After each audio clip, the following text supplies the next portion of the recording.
আসসালামু আলাইকুম, সবাই কেমন আছেন? এই যে সকাল সকাল উঠে রুটি বানিয়ে নিলাম, তারপরে ভাত বসাই দিছি দিকে। তারপরে এই যে রুটিগুলো সেঁকে নিব, কারণ মেয়ে স্কুলে যাবে। মেয়ের নাস্তা খাওয়ায় তারপর স্কুলে পাঠাবো। খায় না স্কুলে যাওয়ার সময় তেমন, তাও আমি জোর করে একটা রুটি খাওয়াই দেই। কিন্তু আলু ভাজি করলে খায়, কিন্তু অন্য কিছু দিলে খাইতে চায় না। কিন্তু প্রত্যেক দিন তো আর আলু ভাজি করতে ভালো লাগে না। কিন্তু ওরা ভাই বোনেরা প্রত্যেক দিন যদি আলু তরকারি বা আলু ভাজি যেটাই হোক, মানে আলু জাতীয় যেটাই হোক, ওদের ভালো লাগে। আমি জানি না, বাচ্চাদের মনে হয় প্রায় বাচ্চারাই, সব বাচ্চারা এরকম, আলু ওদের অনেক ভালো লাগে। যে রুটিগুলো সেঁকে নিচ্ছি এদিকে। অনেক কাজ কিন্তু সংসারের, কিন্তু কাজগুলো কিন্তু দেখানো হয় না। আর আমি কিন্তু অনেক দিন পরে একটা ভিডিও নিয়ে আসছি, ভিডিও দেই না, প্রায় 1 মাস হয়ে গেছে। রমজানে আমিও প্রত্যেক দিন ইফতারি তৈরি করছি। রমজানে যা যা করা লাগে আলহামদুলিল্লাহ, যতটুকু আল্লাহ আমাকে তৌফিক দিয়েছে সব কিছুই করছি। শপিং করছি বাচ্চাদের জন্য, কিন্তু কিছুই আমি শেয়ার করি নাই, কারণ আমার ভালো লাগে নাই, শরীরটাও ভালো ছিল না। তারপরে ইউটিউবে ভিডিও করা আসলে অনেক কষ্টের। আগে বুঝতাম না, ভিডিও দেখতাম, দেখে মনে করতাম যে ভিডিও করা মানেই অনেক সহজ, কিন্তু না, এখন দেখি যে ভিডিও করা মানে অনেক কষ্টের। যারা ভিডিও করে সাকসেস হয়েছে তাদের জন্য অনেক ভালোবাসা, দোয়া রইল। আর সবাই আমার পাশে থাকবেন, আমার জন্য দোয়া করবেন, আমিও যেন আস্তে আস্তে একটু একটু করে এগিয়ে যেতে পারি, আর ভিডিও দেওয়ার আগ্রহটা যেন থাকে। আর আপনারা পাশে থাকলেই, আপনারা সাপোর্ট দিলেই ইনশাল্লাহ হবে সব কিছু, জানি। তো প্লিজ সবাই আমার চ্যানেলটা সাবস্ক্রাইব করে দিবেন, ভিডিওটা দেখে একটা লাইক দিয়ে দিবেন, ভিডিওটি কেমন হয়েছে কমেন্ট করে জানাবেন। তো এই যে রাত্রের বেলা আমি ওয়াশিং মেশিনে চাদরগুলো ধুয়ে দিছিলাম, তো মেলে দিছি। ওয়াশিং মেশিনের কাপড় শুকাতে বেশি সময় লাগে না, তো রান্নার ফাঁকে ফাঁকে আমি এগুলো নিয়ে নিলাম। মেয়ের স্কুলে পাঠাই দিছি নাস্তা খাওয়ায়া, মেয়ে স্কুলে চলে গেছে। মেয়ের এদিক দিয়ে আরেকটা ভাবি আছে, ওই ভাবির সাথে স্কুলে যায়, আমি যাই না, উনি যায় দেখে আমি আর যাই না, কাছেই স্কুল। তো ওই স্কুলে চলে গেছে, এদিক দিয়ে আমি বারান্দা দিয়ে চাবিটা নিয়ে নিলাম, নিয়ে তারপর কাপড়গুলোও নিয়ে নিলাম। তারপরে আরেকটা বারান্দাও কিছু কাপড় আছে, এগুলো নিয়ে নিব।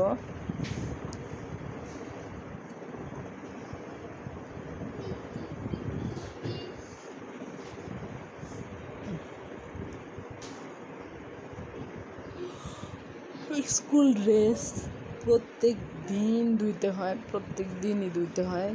মানে এমন একটা অবস্থা হয়ে যায়, বাচ্চারা স্কুল থেকে দৌড়ায় টৌড়ায় গাইমা টাইমা আসে, ওই স্কুল ড্রেস ধোয়া না হইলে আর পরা যায় না। তো এগুলো আমি এখন এখানে রেখে দিব, পরে বাস করে নিব। এদিক দিয়ে যে রান্না করে নিছি, ডিম বোনা করে নিছি। ডিম বোনাটা কিন্তু অসম্ভব মজার হয়েছিল, তো রান্নাটা শেয়ার করি নাই, আরেকদিন ইনশাল্লাহ শেয়ার করব। তো এই ডিম বোনাটা হয়ে গেছে, এখন আমি একটা শুটকি বোনা করে নিব শর্টকাটে আর কি, দুপুরের জন্য। রাত্রে আবার কিছু করে নিব, যেদিন শর্টকাটে দুপুরে করি আবার সেই রাত্রের জন্য কিছু করতে হয়। মহিলাদের কাজের শেষ নাই, শান্তিও নাই, মানে রান্না বাড়া খাওয়া দাওয়া আছেই, এই আর কি। আর ভিডিও করতে গেলে তো আরও দেরি হয়ে যায়, রান্না করতে গেলে।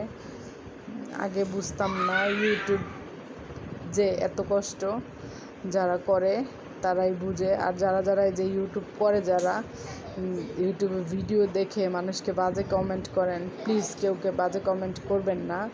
আমার ভিডিওর জন্য আমি বলছি না, কারণ আমি একটু একটু এই যে ভিডিও করছি দিচ্ছি, এটা থেকে আমি শিখছি যে ভিডিও করা আসলেই অনেক কষ্টের। ভিডিও দেওয়া, কি দিব বা কি দিলে ভালো লাগবে, দর্শকের মনে কোন জিনিসটা ভালো লাগবে এটা কেউ আসলে আমরা বুঝতে পারি না আগেই নতুন। তো সবাই যদি আমরা সবাইকে হিংসা না করে সবাইকে উৎসাহ দেই, সবাইকে ভালোবাসি, সবাই সবার পাশে থাকি, ইনশাল্লাহ আমাদের এই দেশটা উন্নত হবে। আমরা কষ্ট কম হবে আমাদের দেশের মানুষের। আমাদের দেশটার অবস্থা অনেক খারাপ। তো সবাই আমরা দেশের জন্য দোয়া করব যেন দেশটা ভালো থাকে।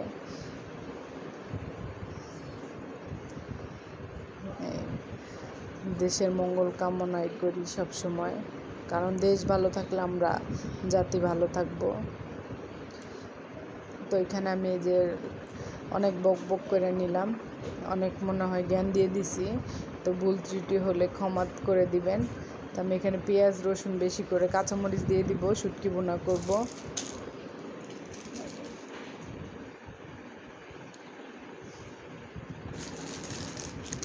তো এই যে শুটকি ভুনাটা করে নিব এখন।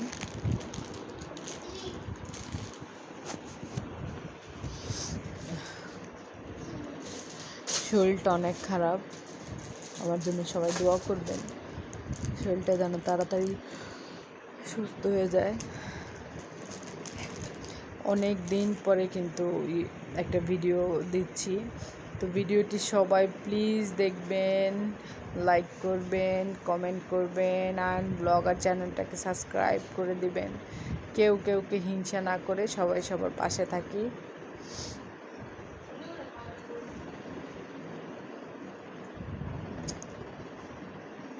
আমি ভয়েস দিচ্ছি আর পাউরুটি খাচ্ছি।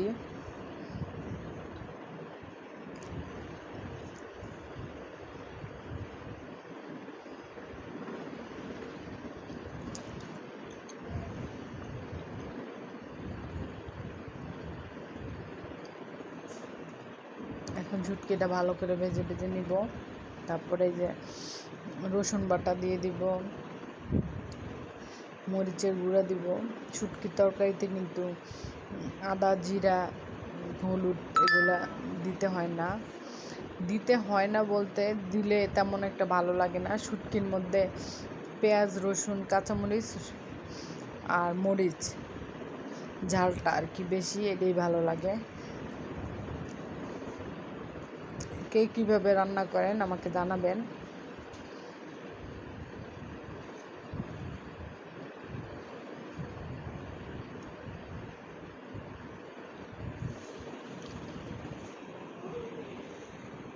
আমি বেশি করে মরিচের গুঁড়া দিয়ে দিলাম। এখন এটাকে ভালো করে নেড়েচেড়ে কষিয়ে তারপরে একটু ঝোলের জন্য পানি দিয়ে ঢেকে দিব।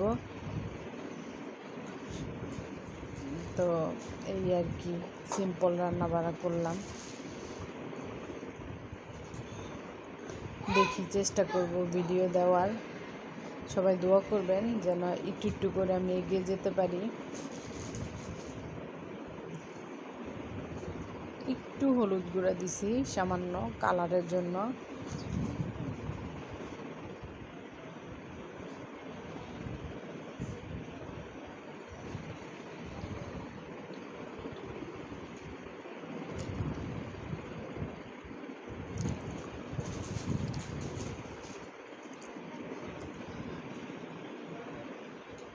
আর কার বাসায় আজকে কী রান্না করছেন আমার কমেন্ট করে জানাবেন।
ঝোলের জন্য একটু পানি দিয়ে ঢেকে দিলাম, হয়ে যাবে, বেশিক্ষণ লাগবে না।